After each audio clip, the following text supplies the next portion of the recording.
इन सब के बीच ईरान समर्थित यमन के हूथी विद्रोहियों ने इजरायल पर ड्रोन और बैलिस्टिक मिसाइल से हमला करने का दावा भी किया। और हूथी प्रवक्ता ने खुद इसकी पुष्टि की और दावा किया कि हमास और इजराइल जंग के बीच ये तीसरी बार है जब यमन से इजराइल पर हमला किया गया।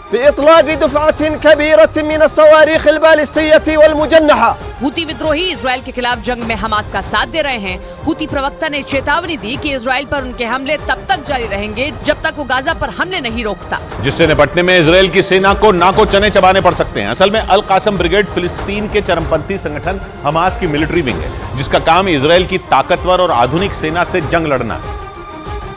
और 7 अक्टूबर को इजराइल में मौत का तांडव मचाने से लेकर पिछले 25 दिन से हमास की ये ब्रिगेड जंग के मैदान में इजरायली सेना के सामने खड़ी है। एक रिपोर्ट के मुताबिक हमास की अल कासम ब्रिगेड में शामिल लड़ाकों को बेहद क्रूर माना जाता है, क्योंकि आरोप है कि इजराइल में हमले के दौरान इसके लड़ाकों ने छोटे छोटे बच्चों तक को नहीं बख्शा था। एक रिपोर्ट के मुताबिक 1992 में हमास के बड़े नेता सलाह शाहदा ने इस मिलिट्री विंग को बनाया था, जिसका मकसद इजराइल का नामो निशान मिटाने के लिए उससे जंग लड़ना है। इस मिलिट्री विंग का चीफ मोहम्मद दईफ है, जबकि इसका डिप्टी कमांडर मरवान आयशा बताया जाता है। आरोप है कि अपने गठन के बाद से ही अल कासम ब्रिगेड मोहम्मद दईफ की अगुवाई में इजराइल के खिलाफ हमलों को अंजाम देती रही है। उसने इजराइल को नुकसान पहुंचाने के लिए कई आत्मघाती हमले भी किए हैं। इजराइल को 2002 में उस वक्त बड़ी कामयाबी मिली थी जब उसने एक हवाई हमले में अल कासम ब्रिगेड के संस्थापक सलाह शाहदा को ढेर कर दिया था। लेकिन हालांकि दावा है कि थोड़े ही वक्त में हमास की इस मिलिट्री विंग ने गाजा पट्टी में खुद को मजबूत कर लिया था, जिससे निपटने में इजराइल की सेना को अपनी पूरी ताकत झोंकनी पड़ रही है। अमेरिका की खुफिया एजेंसी CIA की एक रिपोर्ट के मुताबिक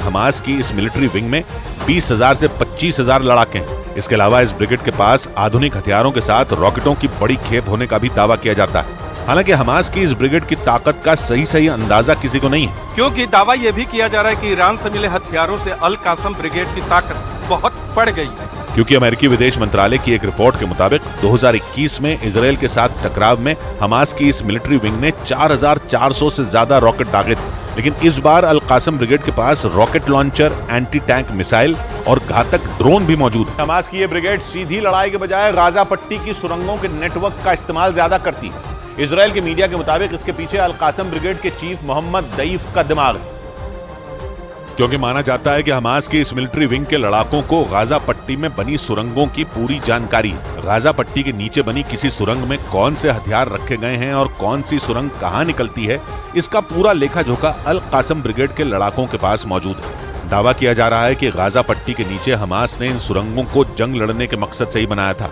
ताकि वक्त आने पर वो इन सुरंगों के जरिए इजराइल की सेना पर हमला कर सके। और इजराइल के अखबार द टाइम्स ऑफ इजराइल के मुताबिक गाजा पट्टी के नीचे 500 किलोमीटर से ज्यादा लंबी सुरंगों का जाल बिछा हुआ है, जो बाहरी दुनिया के लिए किसी भूल भुलैया या यूं कहें कि किसी रहस्यमयी दुनिया से कम नहीं है। दावा यह भी है कि उन सुरंगों में हमास ने अपना कमांड सेंटर तक बना रखा है, जहां उसके कई टॉप कमांडर छिपकर इजराइल पर हमले की साजिश रचने में जुटे हैं। अल कासम ब्रिगेड का चीफ मोहम्मद दईफ भी गाजा पट्टी के नीचे बनी सुरंगों में ही छिपा है। इजराइल का आरोप है कि मोहम्मद दईफ ही 7 अक्टूबर को हुए हमले का मास्टरमाइंड है। और उसी के इशारे पर अल कासम ब्रिगेड के लड़ाकों ने इजराइल में शवों का अंबार लगा दिया था। इजराइल पर कैसे हमला करना है, गाजा पट्टी के किस इलाके से इजराइल में दाखिल होना है और इजराइल के किस इलाके में यहूदियों की बेरहमी से हत्या करनी है, इस एक एक चीज की प्लानिंग करने का आरोप मोहम्मद दईफ पर ही है। मतलब इजराइल को गहरे घाव देने वाला और कोई नहीं बल्कि अल कासम ब्रिगेड का चीफ मोहम्मद दईफ है। और इसी वजह से उसका पता लगाने के लिए इजराइल ने अपनी पूरी ताकत लगा दी।